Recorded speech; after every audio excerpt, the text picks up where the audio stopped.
Hello and welcome to the soldier academy. दोस्तों, जैसा कि आपको पता है, हमारी रेलवे ग्रुप डी और एनटीपीसी की परीक्षा को मद्देनज़र रखते हुए एक प्रैक्टिस सेट की सीरीज़ चल रही थी, जिसमें इस बार हम प्रैक्टिस सेट नंबर 3 लेकर आए हैं। तो चलिए, नेक्स्ट शुक्राणु कहाँ बनते हैं? वृषण में, प्रोटेस्ट ग्रंथि में, वीर्य प्रोटिकाओं में, अंड कोशिकाओं में। तो शुक्राणु शुक्राणु मतलब क्रोमोसोम्स।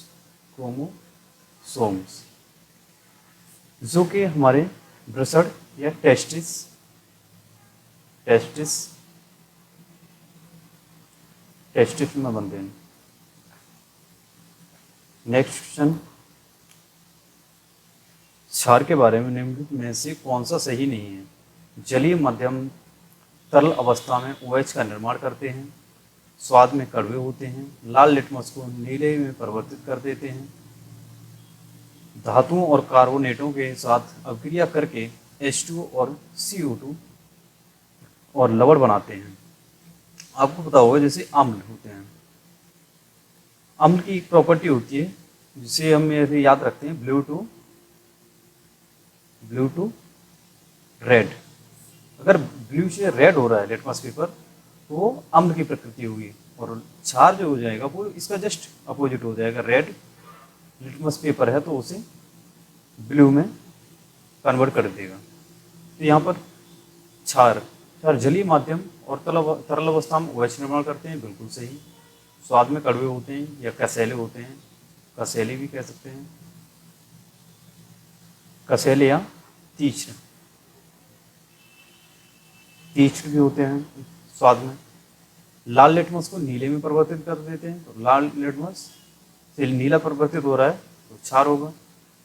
धातुओं और कार्बोनेटों के साथ अभिक्रिया करके H2O और CO2 और लवण बनाते हैं। ये क्वेश्चन हमारा ऑप्शन हो जाएगा, क्योंकि ये लाल लिटमस को नीले लिटमस में भी परिवर्तित करते हैं, स्वाद में कड़वे भी होते हैं, जलीय माध्यम या तरल अवस्था में ये OH का निर्माण करते हैं। जबकि ये हमारे तीनों ऑप्शन सही हैं। तो पूछा गया है कि कौन सा सही नहीं है। सही नहीं है तो इसका मतलब हमारा ऑप्शन नंबर डी हो जाएगा, या ऑप्शन नंबर 4। नेक्स्ट क्वेश्चन, किस एंग्लो मैसूर युद्ध और कौन से वर्ष टीपू सुल्तान की मृत्यु हुई थी या हत्या हुई थी? तीसरा युद्ध 1792 में जो हुआ था, तीसरा युद्ध 1798, चौथा युद्ध 1799 या चौथा युद्ध 1805। तो टीपू सुल्तान की मृत्यु चौथे एंग्लो मैसूर युद्ध 1799 में हुई थी, और यहीं से इसका मैसूर साम्राज्य का पतन होना शुरू हो गया था। यह अंतिम शासक था, या फिर एक शक्तिशाली जो शासक था वो था Tipu Sultan. Next question, forward block की स्थापना किसने की थी? फॉरवर्ड ब्लॉक सन 1939 में, जब सुभाष चंद्र बोस उसमें कांग्रेस की अध्यक्षता के लिए एक चुनाव होता है, जिसमें एक तरफ थे सुभाष चंद्र बोस और एक तरफ थे VS। दूसरी तरफ गांधी जी ने जिन्हें उतारा था अध्यक्षता के लिए, वो थे पट्टाभी सीतारमैया। पट्टाभी सीतारमैया। उसमें अध्यक्षता के लिए सुभाष चंद्र बोस चुनाव जीत जाते हैं, और इन्हें कांग्रेस का INC, जिसकी स्थापना 1885 में हुई थी, INC का अध्यक्ष चुन दिया जाता है। उसी टाइम गांधी जी और सुभाष चंद्र बोस के बीच में बहुत ही मतभेद चल रहे थे। तो जब ये INC या इंटरनेशनल कांग्रेस की अध्यक्ष चुने गए, उसके बाद इन्होंने एक फॉरवर्ड ब्लॉक की स्थापना की थी। फॉरवर्ड ब्लॉक की स्थापना की 1939 में। फॉरवर्ड ब्लॉक की स्थापना करने के बाद में इन्होंने INC से इस्तीफा दे दिया था। 1942 में सुभाष चंद्र बोस ने सिंगापुर सिंगापुर से आज़ाद हिंद फौज की शुरुआत की। आज़ाद हिंद फौज, आज़ाद हिंद फौज की स्थापना की। इसी आज़ाद हिंद फौज ने सुभाष चंद्र बोस को, सुभाष चंद्र बोस को नेताजी की उपाधि जो दी थी, नेताजी की जो टाइटल दी थी, वो इसी आज़ाद हिंद फौज के द्वारा दी गई थी। सुभाष चंद्र बोस का जन्म 23 जनवरी 1897 में हुआ था। कटक, कटक महानदी के मुहाने पर, महानदी के मुहाने पर बसा हुआ है, कि मुहाने पर है। ये कई बार क्वेश्चन पूछा गया है कि कटक किस नदी के मुहाने पर है, तो महानदी के मुहाने पर है। कटक में ही चावल अनुसंधान, चावल अनुसंधान केंद्र बना हुआ है। नेक्स्ट क्वेश्चन की ओर चलते हैं। आंध्र महिला सभा के संस्थापक कौन थे? रामाबाई हो गए, रामाबाई, दुर्गाबाई देशमुख, गायत्री देवी, सरोजिनी नायडू। तो ये हो जाएंगी दुर्गाबाई देशमुख। दुर्गाबाई देशमुख को ही आयरन लेडी के नाम से, लेडी के नाम से भी जाना जाता है। जिस तरह से iron man, iron man of India Vallabh भाई पटेल को कहा जाता है, वल्लभ भाई पटेल को कहा जाता है, उसी तरह से आयरन लेडी के नाम से दुर्गाबाई देशमुख को जाना जाता है। इन्होंने आंध्र सभा की, आंध्र महिला सभा की स्थापना की थी, और आंध्र, जो कि आंध्र प्रदेश से एक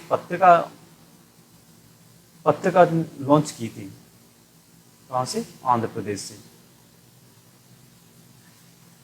वहीं से उसी पत्रिका के माध्यम से इन्होंने एक महिला सभा की स्थापना की। नेक्स्ट क्वेश्चन की ओर चलते हैं। भारत के राष्ट्रपति के महाभियोग की प्रक्रिया डॉट डॉट है। राष्ट्रपति के महाभियोग की प्रक्रिया क्या है? न्यायिक प्रक्रिया है, या अर्धन्यायिक प्रक्रिया है, या विधायी प्रक्रिया है, या कार्यकारी? तो ये हो जाएगा हमारा ऑप्शन नंबर 2, अर्धन्यायिक प्रक्रिया। राष्ट्रपति के महाभियोग की प्रक्रिया अर्धन्यायिक प्रक्रिया है, जो कि आर्टिकल 61 के तहत महाभियोग, राष्ट्रपति पर महाभियोग लगाया जाता है। और यह महाभियोग संसद में, संसद के किसी भी सदन, या लोकसभा या राज्यसभा, किसी में भी ये पारित किया जा सकता है, जो कि 1/4 सदस्यों के से पास करके 14 दिन पहले, या पास होने के बाद 14 दिन का नोटिस दिया जाता है राष्ट्रपति को। राष्ट्रपति को नोटिस दे दिया जाता है उस पर अपना पक्ष रखने के लिए, या अपना जवाब देने के लिए, या अपनी सफाई देने के लिए। उसके बाद में जब ये दूसरे सदन में जाएगा, उसके बाद में जब इसे 2/3 मेजोरिटी से, 2/3 मेजोरिटी से पास करके दूसरे सदन में जाता है, दूसरे सदन में जाएगा। और जब दूसरा सदन उसे पास कर देता है, दूसरे सदन द्वारा पास होने पर राष्ट्रपति पर महाभियोग की प्रक्रिया पूरी मान ली जाती है, या पद से हटा हुआ मान लिया जाता है। इस प्रक्रिया में कहीं भी सुप्रीम कोर्ट के चीफ जस्टिस ऑफ इंडिया या किसी अन्य व्यक्ति की कोई आवश्यकता नहीं होती है। जैसे ये 2/3, जिस तरह जैसे ही मान के चलते हैं कि राज्यसभा में 2/3 सदस्यों से इस बिल को पास कर दिया जाता है, तो राज्यसभा लोकसभा में जाएगा, और लोकसभा में भी अगर 2/3 मेजोरिटी से पास हो जाता है, तो मान लिया जाएगा कि राष्ट्रपति का पद रिक्त हो गया है, और उस रिक्ति को फिर 3 महीने के अंदर भर लिया जाना चाहिए। 72वें गणतंत्र दिवस वर्ष 2021 के अवसर पर कितने पद्म पुरस्कारों की घोषणा की गई थी? 72वां गणतंत्र दिवस 2021, जो कि 119 या 110 105, 121। ये पद्म पुरस्कार थे। 119 जो कि पद्म पुरस्कार 3 तरह के होते हैं, पद्म भूषण, पद्म विभूषण, पद्म भूषण और पद्म श्री। 3 तरह के पुरस्कार होते हैं और इसी में होता है एक भारत रत्न। भारत रत्न, भारत रत्न भारत का सर्वोच्च सम्मान माना जाता है, इससे बड़ा कोई भी सम्मान नहीं है। तो अगर पूछा जाए कि सर्वोच्च सम्मान कौन सा है, तो भारत रत्न। उसके बाद दूसरा सर्वोच्च सम्मान पद्म विभूषण, उसके बाद में पद्म भूषण, उसके बाद में पद्म श्री। अब 2021 में कोई किसी भी व्यक्ति को भारत रत्न नहीं दिया गया था। 2021 में किसी भी व्यक्ति को भारत रत्न नहीं दिया गया, पद्म भूषण दिया गया था, जो कि पद्म विभूषण दिया गया था 7 लोगों को, और पद्म भूषण ही दिया गया 10 लोगों को, 7 लोगों को, ये 10 लोगों को दिया गया, और पद्म श्री दिए गए 102 लोगों को। टोटल मिला के ये हो गया 119। अब यही बात कर लेते हैं सन 2022 में पद्म पुरस्कार। पद्म पुरस्कार 2022 में दिए गए पद्म विभूषण और पद्म भूषण, पद्म श्री। पद्म विभूषण जो दिए गए 2022 में, ये टोटल दिए गए थे 128 व्यक्तियों को। 128 ये हो जाएंगे 117, और ये हो जाएंगे 7 व्यक्तियों को, और ये हो जाएगा 4 व्यक्तियों को। चलते हैं नेक्स्ट क्वेश्चन की ओर। प्रकाश एक अनुप्रस्थ तरंग है, यह सिद्ध करने वाली एकमात्र घटना कौन सी है? प्रकाश का प्रकीर्णन, या प्रकाश में व्यतिकरण, विवर्तन, या ध्रुवीकरण। विवर्तन होता है कि प्रकाश की किरण आई और इससे टकराने के बाद में वो थोड़ी सी इधर को किसी भी एक डायरेक्शन में मूव कर जाती है, सीधी न जाके उसकी डायरेक्शन मूव हो जाएगी। व्यतिकरण होता है कि ये आई और ये कोई दीवार है, उससे टकरा के ये घूम के चली जाए। ये इसी तरह से एक होता है पोलराइजेशन। पोलराइजेशन में क्या होता है कि प्रकाश की किरण ये जा रही है, तो पोलराइजेशन में जैसे ही इसका पोलराइजेशन कराया जाता है तो ये तरंगें ऐसे मूव करती हुई जाती हैं। जो तरंगें इस तरह से मूव करती जा रही हैं वही कही जाती हैं कि ये अनुप्रस्थ तरंगें हैं, और जो सीधी चली जाती हैं वो होती हैं अनुदैर्ध्य तरंगें। तो ये हो जाएगा ध्रुवीकरण। ध्रुवीकरण से हम पता कर सकते हैं कि प्रकाश एक होल से जब पास कराई जाती है तो वो इस तरह से मूव करने लगती है। इस होल से अगर जैसे ही पास कराएंगे तो ध्रुवीकरण में वो इस तरह से मूव करने लगेगी। तो अनुप्रस्थ तरंगों की पहचान करने के लिए ध्रुवीकरण का प्रयोग किया जाता है। नेक्स्ट क्वेश्चन पूरा। ग्रामीण क्षेत्रों में शहरी सुविधाएं प्रदान करना, इस मॉडल की वकालत किसके द्वारा की गई थी? वो की गई थी एपीजे अब्दुल कलाम के द्वारा। एपीजे अब्दुल कलाम को 1999 में भारत रत्न दिया गया था। एपीजे अब्दुल कलाम को missile man of India, missile man of India भी कहा जाता है, और मिसाइल वुमेन ऑफ इंडिया की बात करें तो मिसाइल वुमेन ऑफ इंडिया वो हो जाती हैं तेती थॉमस। एपीजे अब्दुल कलाम की कुछ बुक्स हैं। India wins freedom, India 2020, wings of fire, wings of fire, spiritual of India, spiritual of India 2020। Next question की ओर चलते हैं। पंचमढ़ी बायोस्फीयर रिजर्व कहाँ स्थित है? या पंचमढ़ी बायोस्फीयर रिजर्व कहाँ स्थित है? उत्तर प्रदेश, छत्तीसगढ़, मध्य प्रदेश, केरल। एक है पंचमढ़ी पहाड़ियाँ, पंचमढ़ी पहाड़ी, इसी पर एक हिल स्टेशन बना हुआ है, हिल स्टेशन जो बहुत ही फेमस है। ये जो हिल स्टेशन है या पंचमढ़ी पहाड़ी है, ये सतपुड़ा रेंज में आती है। सतपुड़ा रेंज, सतपुड़ा रेंज में है एक महादेव, महादेव चोटी। इस चोटी की सर्वोच्च चोटी है, जो इसकी सर्वोच्च चोटी, सर्वोच्च चोटी वो है धूपगढ़, धूपगढ़। लेकिन ये है कहाँ? मध्य प्रदेश में, मध्य प्रदेश। इसी पंचमढ़ी पहाड़ी के पास में है पंचमढ़ी बायोस्फीयर रिजर्व। यहाँ एक रिजर्व बना दिया गया और उसी के नाम पर इसका नाम भी पड़ गया, Pachmarhi biosphere reserve. Next question की ओर चलते हैं। 2 बार माउंट एवरेस्ट पर चढ़ने वाली दुनिया की पहली महिला कौन है? सन 1992 और 1993 में एक महिला थी जिन्होंने लगातार 2 बार माउंट एवरेस्ट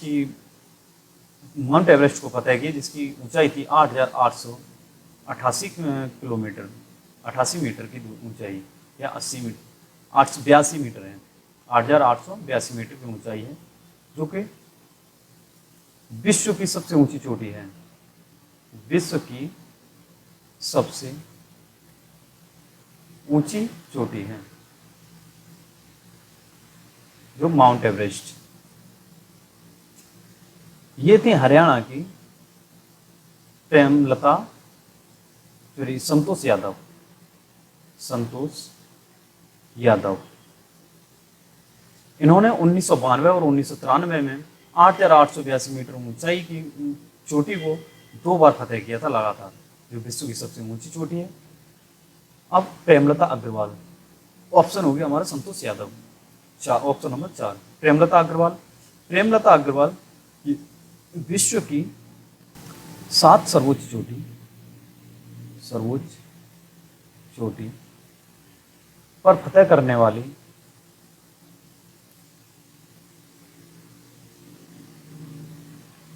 विश्व की पहली महिला है, विश्व की पहली महिला हैं।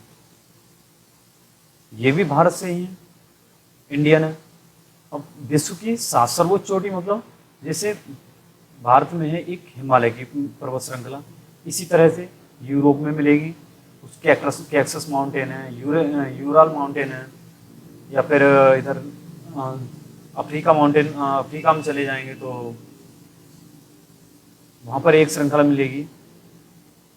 इन सभी की हाईएस्ट पीक हैं, जो उन सभी हाईएस्ट 7 हाईएस्ट पीक इन 7 को फतह करने वाली हैं प्रेमलता अग्रवाल। और एडमंड हिलेरी की बात करें तो ये सर्वप्रथम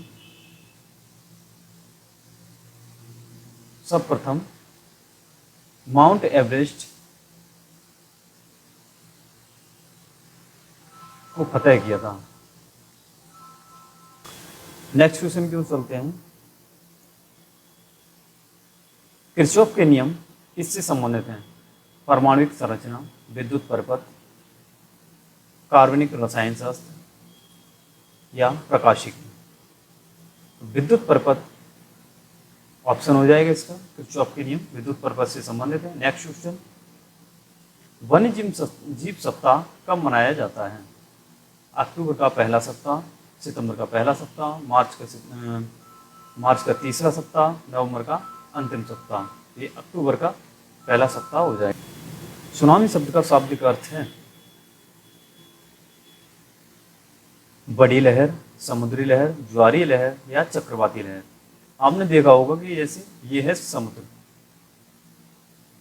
इसमें क्या है, ज्वालामुखी आते हैं, जैसे ये भूभाग है, इसमें ज्वालामुखी आते हैं और यहाँ से इस तरह से ये छेद हो जाता है जमीन में और लावा निकलता है, यहाँ से लावा निकलता है, इधर उधर जमा होता जाता है। इसी तरह से समुद्र में भी ज्वालामुखी आते हैं। जैसे ही ज्वालामुखी फटते हैं तो ऊपर बहुत ऊंचाई तक पानी होता है, तो वो अंदर ही अंदर इनका लावा निकल के अंदर ही जमा हो जाता है और उससे फिर इसमें हिलोरें उठती हैं, इस तरह से हिलोरें उठती हैं। यही हिलोरें या यही लहरें समुद्री लहरें कहलाती हैं और इन्हीं ही सुनामी कहते हैं। सुनामी। सुनामी जो नाम है वो जापान द्वारा दिया गया है, जापान द्वारा दिया गया है। नेक्स्ट क्वेश्चन की ओर चलते हैं। बोडो, डोगरी, संताली और मैथिली संविधान के किस संशोधन में मान्यता प्राप्त भाषाओं की सूची में शामिल हैं? तो बोडो, डोगरी, संताली और मैथिली 4 भाषाएं हैं जो एक संविधान संशोधन द्वारा जोड़ी गई थी। वो हुआ था 92वां संविधान संशोधन, 92वें कॉन्स्टिट्यूशन अमेंडमेंट 2003। इसमें 3 भाषाएं जोड़ी गई थी। ये ऑप्शन हो जाएगा हमारा 2। इसी से संबंधित और एक और संविधान संशोधन पर बात कर लेते हैं, 71वां संविधान संशोधन। 71वां संविधान संशोधन 1992 में होता है, जिसमें 3 भाषाएं जोड़ी गई। नमक नाम से इन्हें याद कर लेते हैं। नमक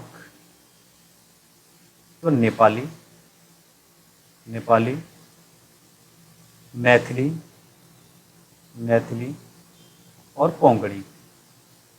कोंकणी, कोंकणी जो भाषा है ये गोवा वाले क्षेत्र में बोली जाती है। जो कोंकण कोस्ट में जो आता है, कर्नाटक का कुछ भाग आ जाता है, उसी में गोवा का क्षेत्र आ जाता है।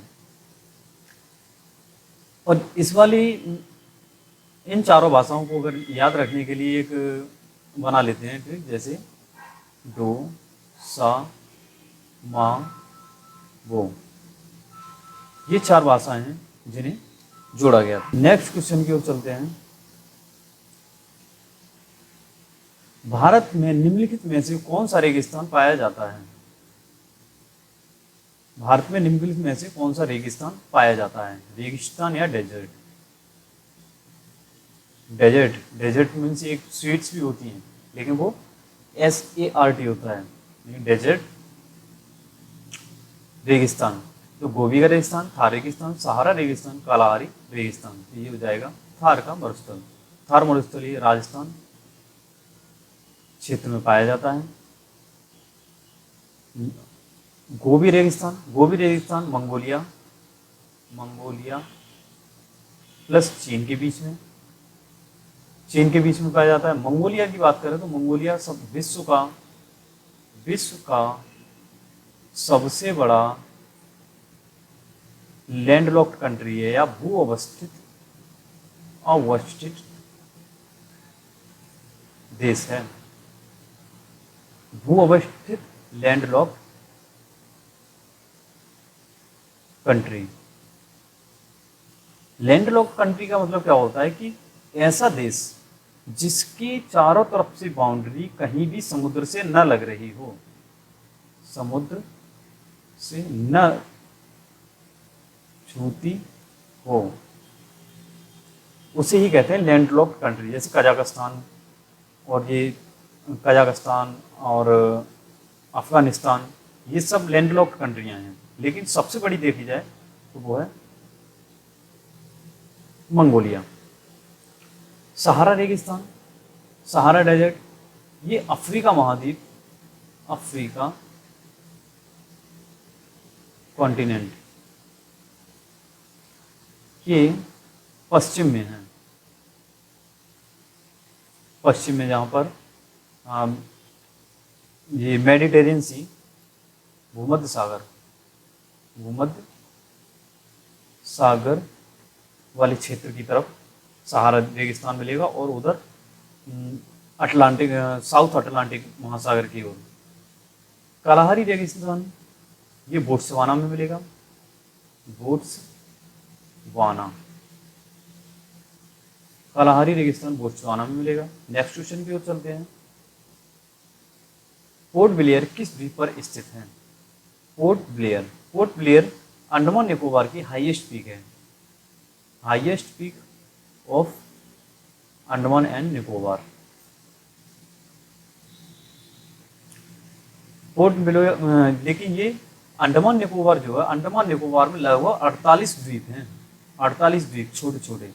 उन छोटे छोटे द्वीपों में पोर्ट ब्लेयर जो चोटी है, तो पोर्ट ब्लेयर, उसकी जो पोर्ट ब्लेयर किस द्वीप पर स्थित है? तो ये है साउथ अंडमान पर। South Andaman. Port Blair port Blair highest peak नहीं, कैपिटल ऑफ अंडमान निकोबार है। अब यहाँ पर बात करें तो ग्रेट निकोबार, साउथ अंडमान और नॉर्थ अंडमान। नॉर्थ अंडमान यहाँ पे हो जाता है ये साउथ अंडमान, इसके नीचे हो जाता है लिटिल अंडमान अंडमान, और यहाँ हो जाता है कार निकोबार निकोबार, और यहाँ हो जाता है north little Nicobar, south Nicobar. तो ये अंडमान और निकोबार के बीच में एक चैनल मिलती है, वो है 10 डिग्री चैनल। इन दोनों को, लिटिल अंडमान और कार निकोबार, इन दोनों द्वीप के बीच में है 10 डिग्री चैनल, जो अंडमान द्वीप समूह और निकोबार द्वीप समूह को अलग करती है। अगर यहाँ की बात करें साउथ अंडमान और लिटिल अंडमान के बीच में है, वो है डंकन पास। Duncan pass. और कार निकोबार और साउथ निकोबार या लिटिल निकोबार, इन दोनों के बीच की बात करें तो ये है सोमबरेरो पास। सोमबरेरो पास। नेक्स्ट क्वेश्चन की ओर चलते हैं। प्रसिद्ध चिल्का झील किस राज्य में स्थित है? प्रसिद्ध चिल्का झील महाराष्ट्र में है, आंध्र प्रदेश में है, उड़ीसा में है, मध्य प्रदेश में है। चिल्का झील उड़ीसा में मिलती है। ऑप्शन हो जाएगा तीसरा उड़ीसा। उड़ीसा ये चिल्का भारत की सबसे बड़ी लेगून झील है। लेगून झील मतलब जय भारत की स्थिति यहाँ पे है उड़ीसा। यह है समुद्र या वे ऑफ बंगाल। अब ऐसा स्थान जिसमें कि समुद्र का पानी इस तरह से अंदर घुस जाए और यहाँ पे ये झील का निर्माण कर दे और ये इधर से भी बंद हो जाए, इसका यहाँ पे ये मुहाना खुला रहे पानी आने जाने के लिए, इतना मुहाना खुला रहे, वही कहलाती है लेगून झील। अब यहाँ पे एक आंध्र प्रदेश वाला रीजन मिलेगा। आंध्र प्रदेश में हमें मिलेगी कोलेरू झील, जिस पर कोलेरू झील के इस तरह से जब कोलेरू झील बनती है तो यहाँ से भूमि का एक क्षेत्र होता है, उसने इसे बंद कर दिया। यहाँ थोड़ा सा मुहाना खुला रह गया। ये जो स्थान है ये कोलेरू झील के सामने का और समुद्र के किनारे वाला स्थान है, जो वहीं पर है Satish Dhawan satellite launch centre. इसकी अगर लोकेशन की बात करें तो ये कुछ थोड़ा सा 20% इसका ये आ जाता है तमिलनाडु में और 80% इसका क्षेत्रफल आंध्र प्रदेश में फैला हुआ है। तो ज़्यादातर कई बार पूछता है कि ये किस राज्य में है, तो उसे आंध्र प्रदेश में ही बताएंगे, क्योंकि ज़्यादा से ज़्यादा इस सेंटर का जो विस्तार है वो आंध्र प्रदेश में है। नेक्स्ट क्वेश्चन की ओर चलते हैं। निम्नलिखित राज्यों में से किस राज्य में भारत अंतर्राष्ट्रीय हवाई अड्डे का घनत्व सबसे अधिक है? भारत में अंतर्राष्ट्रीय हवाई अड्डों का घनत्व सबसे ज़्यादा अंतर्राष्ट्रीय हवाई अड्डे कहाँ हैं? वो हैं केरल में। नेक्स्ट क्वेश्चन, किसके अधिकार क्षेत्र के तहत राज्यों के उच्च न्यायालय प्रत्यक्ष रूप से भारत की न्यायिक प्रणाली में आते हैं? संसद, अध्यक्ष या सर्वोच्च न्यायालय, महान्यायवादी। ये होता है सर्वोच्च न्यायालय। सर्वोच्च न्यायालय एक ऐसा न्यायालय है जहां पर हम डायरेक्ट अपील नहीं किया जा सकता। डायरेक्ट केस या अपील नहीं की जा सकती। डायरेक्ट अपील नहीं, डायरेक्ट केस नहीं किया जा सकता कि हम कोई भी मुद्दा है किसी भी विषय से संबंधित, तो हम डायरेक्ट सुप्रीम कोर्ट नहीं जा सकते। पहले हमें हाई कोर्ट जाना होगा। हाई कोर्ट अगर नहीं सुनता है या हाई कोर्ट के किसी भी निर्णय के बाद में हम सुप्रीम कोर्ट जाएंगे। सुप्रीम कोर्ट उसके बाद में जाएंगे, जिसे अपील कहते हैं। अपील करना कहते हैं। इसीलिए इसे सुप्रीम कोर्ट को अपीली न्यायालय कहा जाता है।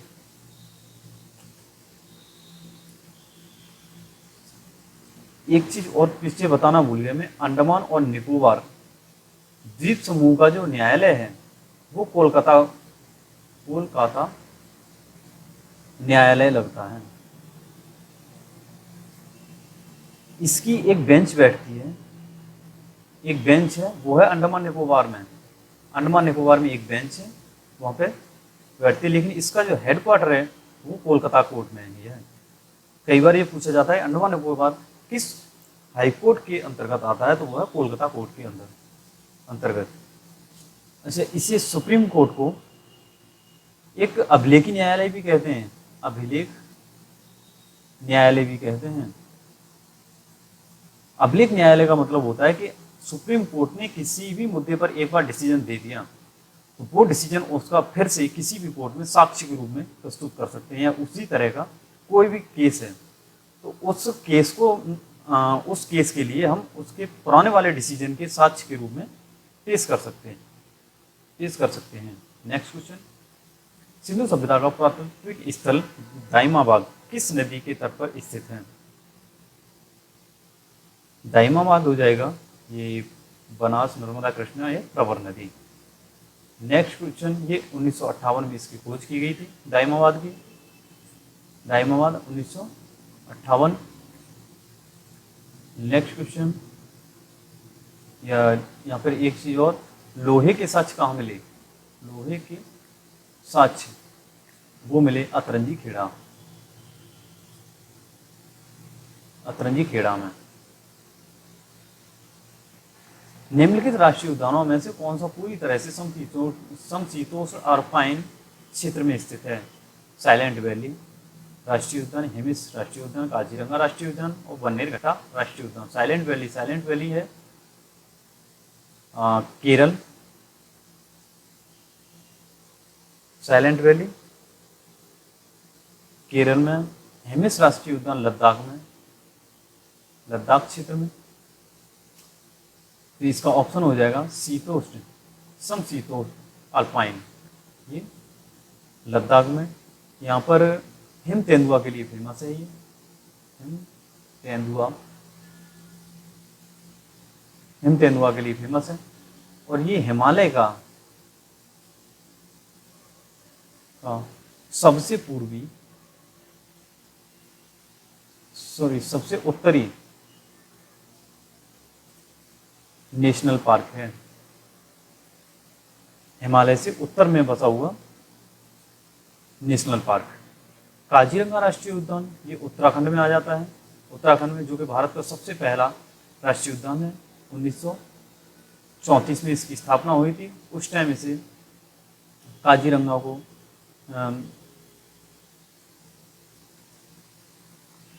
1934 में इसकी स्थापना हुई। और बन्नेरघट्टा ये कर्नाटक में आ जाता है, कर्नाटक।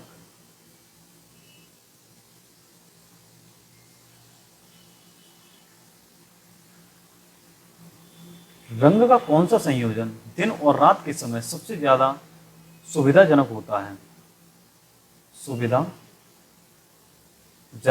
है? नारंगी और नीला, सफेद और काला, पीला और नीला, लाल और हरा। तो वो हो जाएगा लाल और हरा। इसीलिए आपने देखा होगा कि जो सिग्नल्स रोड पे सिग्नल्स किए जाते हैं वो रेड कलर के किए जाते हैं, जो कि क्योंकि ये सबसे इनकी तरंगदैर्घ्य सबसे ज़्यादा होती है। तरंगदैर्घ्य अगर पूछे सबसे ज़्यादा होती है, सबसे ज़्यादा लाल कलर की तरंगदैर्घ्य ज़्यादा होती है, इसीलिए ये बहुत ज़्यादा दूरी से दिखाई भी दे जाता है। नेक्स्ट क्वेश्चन, अनुवांशिकी के जनक किसे कहा जाता है, या अनुवांशिकी के जनक के रूप में किसे जाना जाता है? वो तो है Gregor John Mendel. Next question, milkman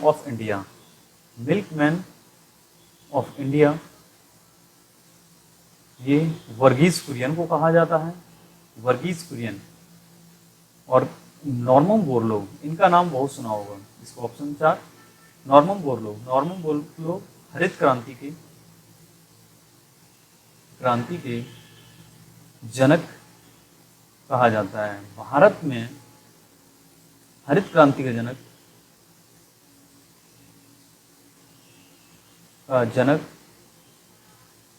कहा जाता है, वो हैं एम.एस. स्वामीनाथन। एम.एस. स्वामीनाथन जो WHO की कार्यकारी अध्यक्ष भी रही हैं। WHO की कार्यकारी अध्यक्ष भी रही हैं एम.एस. स्वामीनाथन। एम.एस. स्वामीनाथन ने 1967 और 68 में 1968 में जब हरित क्रांति आई थी या भारत में एक अकाल पड़ा था, उस टाइम एक संकर गेहूं की